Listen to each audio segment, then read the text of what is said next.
মাত্র ৩টে উপকরণে খুব সহজে বাড়িতে এই আইসক্রিমটা বানিয়েছি। পাকা আমের মরশুমে আইসক্রিমটাই বাদ দিয়ে দেবো লিস্ট থেকে, তা তো হয় না।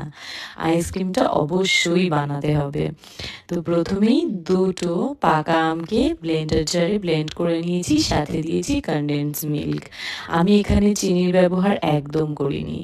এইবার একটা বাটিতে নিয়েছি ১ কাপ মতন হুইপ ক্রিম, যেটাকে একটু বিট করে নিয়ে এরকম ফোম করে নিয়েছি।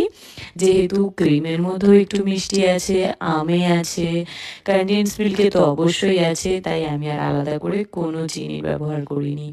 এইবার সেই ব্লেন্ড করে রাখা আমটা দিয়ে দিলাম, খুব ভালো করে মিশিয়ে নিয়ে কিছু টুকরো করা ছোট আমও আমি এর মধ্যে দিচ্ছি। আইসক্রিমটা খাওয়ার সময় এই টুকরো আমগুলো পড়লে মুখে দারুণ লাগবে।